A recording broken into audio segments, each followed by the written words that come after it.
Sir, you have been again a usherer of clinical quality accreditation in the country.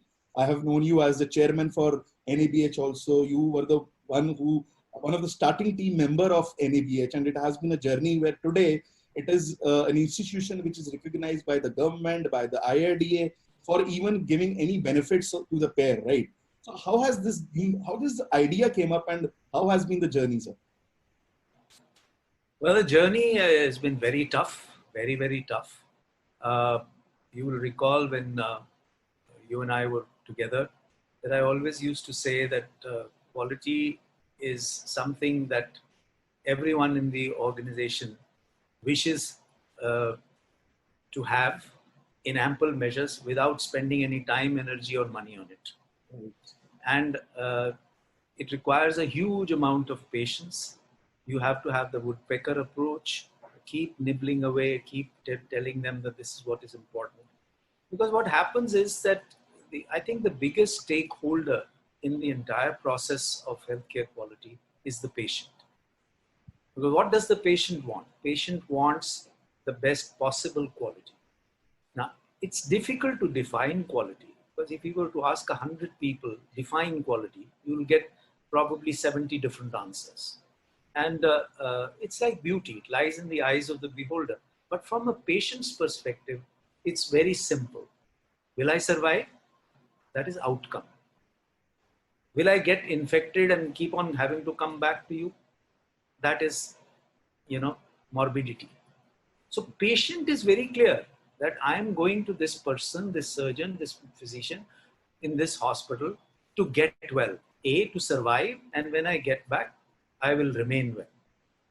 Now, it's up to the medical community, it is up to the institution, it is up to the doctor to find ways to make sure that A, he survives, B, if he goes through surgery is successful, or his procedure is successful, and C, that we don't give him something else to worry about through, let's say, hospital-acquired infection, etc., etc. Now, it was during my early days in corporate life that I realized that whilst there's a lot of lip service to this, there actually is no process or systemic approach towards how we were doing this. And therefore, my interest arose in how can we do it. And it was around this time that NABH was just being floated as an idea. And I got associated by a quirk of fate in a meeting I was asked to attend. Actually, my MD was, my chairman and MD was supposed to go. He said, it's a medical matter, I don't know, you go. And I heard this discussion with some of the stalwarts who formulated the first plans. And I got entranced. And I made it I tried my level best and I succeeded in starting a quality and safety department, starting a training program for nurses, etc., creating a mock room, everything that was required for quality to flourish in the organization that I then served. And since I had a free hand given to me by the CMD, it was easier. And at that time, it led to my becoming a member of the accreditation committee when NABH got constituted, and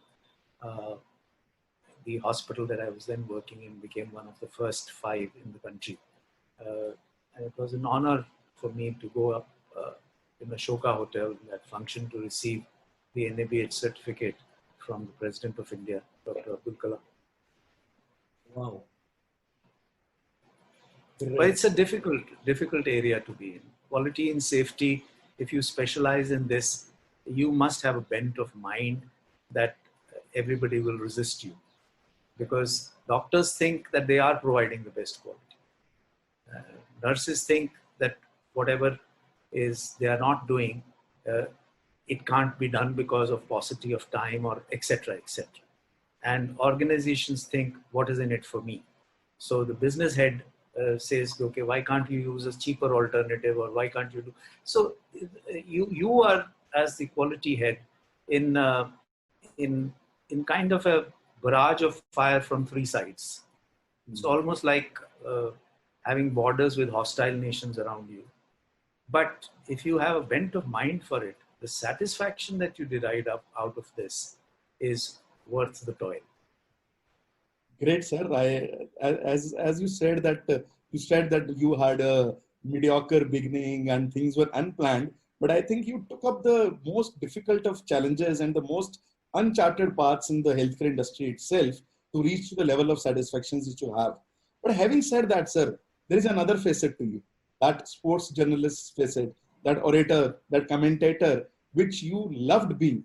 You said that was a dream job for you. How did that happen, and how were you straddling between or juggling between these two facets and still maintaining a balance? Look, again, answering the last part of your question first, I think I'm fortunate, again, God has been kind, that I've always managed to be able to compartmentalize. This helped me in being an administrator and doing multiple things and continuing with my practice. And it helped me in, when I was doing, let's say, a test match commentary sitting out of Sydney, I didn't think of my patients. And when I was with my patients, I didn't know R of radio or T of television. I had that ability to focus on the job at hand and be able to compartmentalize. Now, unfortunately, my brain had many compartments. And from the beginning, I have liked to do multiple things, not be satisfied in just one little thing, but have a panoramic view of it. So so that's the explanation that I can give. At my age, I think I can look back on my career in medicine over 52 years and in sports telecasting and broadcasting over since 1969. So therefore, whatever number of years that makes it, mathematics is not my forte. So the point is that my father used to play a very high level of cricket. He played one test for India as well. And then he became a commentator in 1948 while he was still playing Ranji Trophy. And so it became, cricket was always discussed at home, or sports was. He was also a very good tennis player. And I played cricket and tennis and table tennis in college and till university level. And once I realized that I can't continue to play cricket at that level because during our days there was only 4 and 5 day matches. And you know, having been through the medical college yourself, it's difficult to take 5 days off during your second professional exams. So I realized that if I wanted to continue my interest with this, I'll have to do something different. And because my father was into it, I got introduced to radio and television very much earlier. In fact, the first year that television came to India in 1959, I actually did one program with my dad when I was just 13, 14 years old. So my exposure to television was in 1959 first. In 1966, when the first ever cricket telecast was transmitted live, I was the cricket statistician in the commentary box. In 69, I started doing radio for All India Radio, and Yuvani had just started, and General Overseas Service. In 70, I started doing television programs on science, being a doctor. So they hired me not as a sports, but as a doctor. And I started learning the ropes of this new medium. And by 71, I was doing radio commentary. In 72, television commentary. And then 74 was a major turning point when my brainchild, you can say, the sports quiz started. For 18 years, I did that sports quiz. And that was, and still remains, the longest running quiz show in the history of Indian television. It featured in the Limca Book of Records. And it was a program that was written, devised, presented by me. and for 18 years I did it till 1992. And uh, my interest was primarily because I couldn't play, and yet cricket is a part of me. I think it's a. My wife thinks cricket is my first wife, and so and I genuinely love sport, and the I got opportunities, and therefore I guess I must have done something right that people liked me, and therefore I continued over a very protracted period of time till my heart surgery put a stop to it. And then after a hiatus, I came back to doing Doordarshan, but by that time, um, the world had changed. So I've had a very long innings in both my profession and my hobby. But one thing I want to put on record, that my profession always remained number one. And whatever broadcasting, telecasting, sports writing, I wrote 15 books on sports and wrote for many newspapers and major magazines like India Today, etc.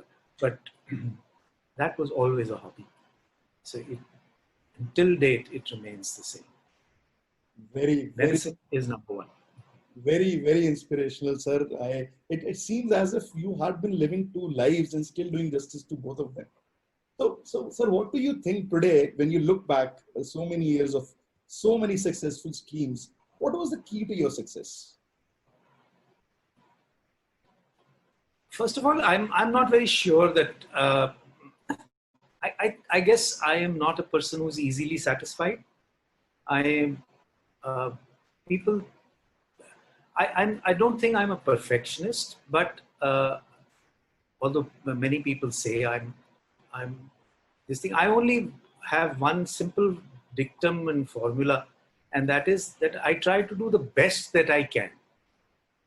And I am not somebody who gets satisfied very quickly, particularly with myself. So I am a very harsh critic of myself and perpetually dissatisfied, which is probably the reason why, despite no cholesterol, no diabetes, no hypertension, I've had multiple cardiac problems. Well, but that's the kind of personality I am, and I don't want to change. If I want to do something, I want to do it well, or at least try to do it to the best of my ability. If I don't succeed, it bugs me, but at least I know that I've given it my best shot. If that is a mantra for success, I don't know. If I am successful, I don't know. Some people say I am. I have never considered myself a success or a failure. I haven't made money, so a lot of people will say I'm a failure in the modern world. But when I look at, when I call people or I talk to people, I know for one thing for sure that, and that this I say with confidence, that if I am in the chair or I'm not in the chair, I think if I were to call you, I can expect that you will answer my call. Absolutely. I think I've earned that, and that recognition or that some amount of respect that you might continue to have for me is more than what I desired, more than what I deserved, and that's something that cannot be measured in terms of monetary compensations at all. And that I have seen myself, because when I took voluntary retirement when I was a president, nobody asked me to go, but when I took that retirement and slowed down the pace of my life, I realized that it made no difference to some of the people who were not reporting to me. So I must have done something right in life to have earned that, and that is more than enough money in the bank. Completely agree, sir. Can't agree more with the feelings which you have expressed. So, but the new gen is very, very different, sir. They want to become, they want to earn money, they want overnight money, they want overnight success. They come into MBA because एक doctor बनूंगा तो शायद इतनी पढ़ाई करनी पड़ेगी, फिर जाके कमाऊंगा, MBA कर लूंगा तो शायद जल्दी कमा लूंगा. What is your message for two kind of these people? One, who are still sticking to medicine because they have this fear कि अगर मैं uncharted territory में जाऊंगा तो पता नहीं successful होऊंगा कि नहीं. And secondly, who have already come into this territory, have crossed over, but still want overnight success. What is your message for these people, sir? See, there is I don't blame anybody. I think the fact of the matter is that medicine is a very tough profession to be in. You can't, and also in the modern world, you can't live on just recognition, which also is becoming dwindling. The degree of violence against doctors, the manner in which people treat you. I mean, this is something that bothers me, and I don't blame any of the youngsters who are looking to make money. Everybody should try to make money, but the fact of the matter is, at what cost?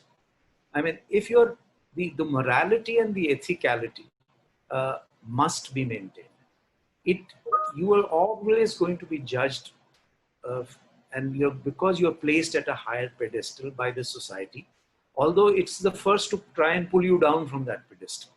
So first they make you a god, and then they try and... We never asked to be made god, but nahi ji, aap to Bhagwan. So you will probably remember, I always used to say that when the patient comes in an emergency to the emergency room, doctor khuda hota hai. When the patient goes to the ward, having been stabilized and settled and is out of danger, doctor acha banda hota hai. And when it comes time to pay the bill at the discharge, doctor shaitan ho jata hai. So from Bhagwan to insan to shaitan just takes 3 days.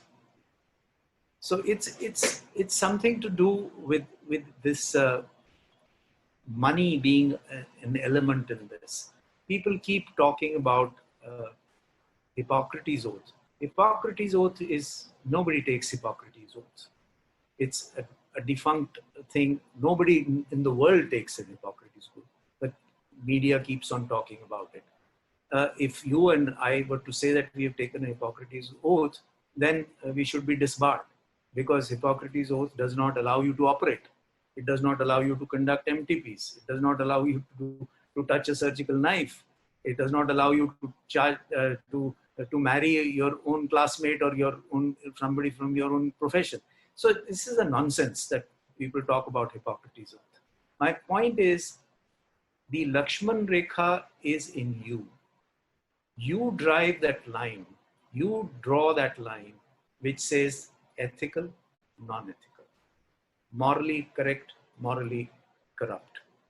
You decide that line by taking a pen from a medical representative. If you think that you're crossing that line, it's for you to decide. But if you're taking a free conference tour to the world, etc., you decide. Law can only do one thing, but there is somebody bigger than law, somebody bigger than, and that's your own conscience. If your conscience permits you to do such a thing, then whether you have done MBA or you've done law or you've done MBBS, you are going to be that same individual who will chase that money for whatever be the consequences. But in medicine, I do feel that if you are in the private sector, profit is important. It should never be a dirty word. But profiteering is bad.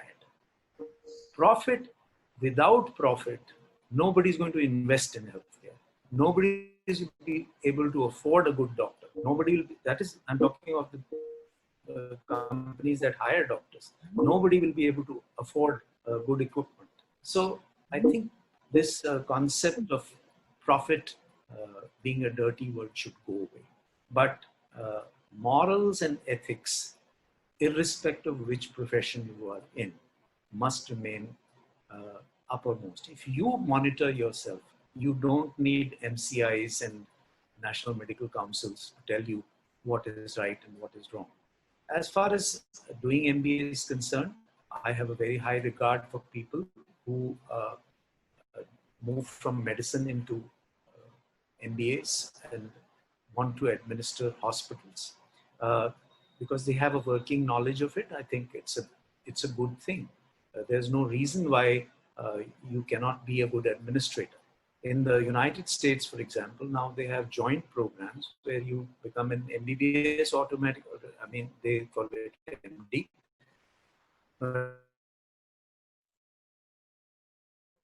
Your voice. And then become hospital. You sir आपके internet में कुछ issue आ रहा है. Last I think you जहाँ से आपने बोला वहाँ से. So I think doing an MBA program to add to your MBBS or MD degree is a good idea if you want to become an administrator. In the United States, for example, very early on, people decide whether they want to be an administrator or not, and you join a combined program, which allows you to do MD, MBA, and like India, BA, LLB programs. There they have MD, MBA programs, and I think it's a good thing. But the question really remains that when you become an administrator, does your moral and ethic change? So do you ask to your doctors to follow medical ethics, but you don't follow business ethics? Now, that is the dichotomy and the dilemma that you will have to deal with.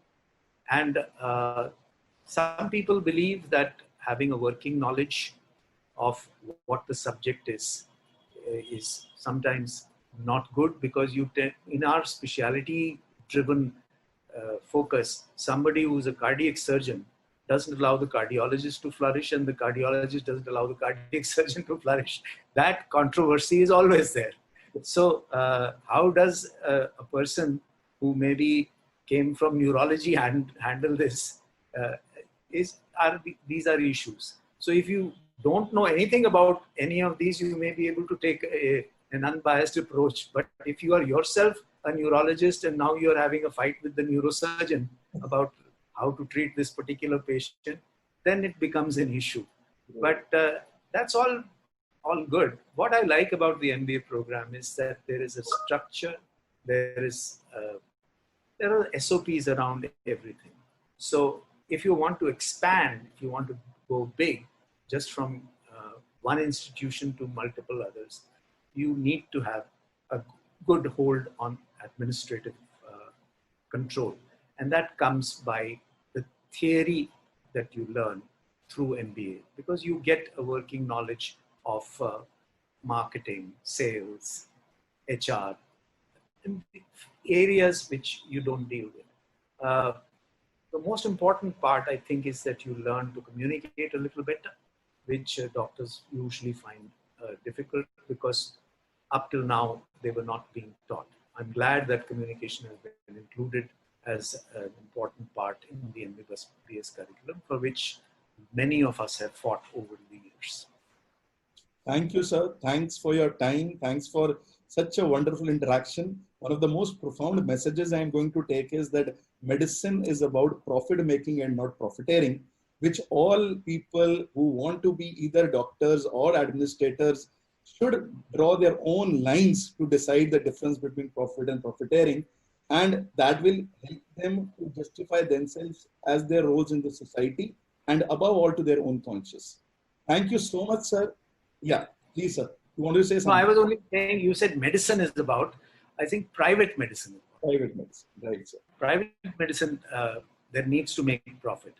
Government or public sector is funded by you and me after we made our profit, because we pay tax. So there is no such thing as a free meal. There is no free bed. Somebody is paying for that free bed, and that's you and me who pay taxes. Thank you, sir. It is always wonderful learning and interacting with you. Thanks for your time, sir. Thank you, sir. Bye.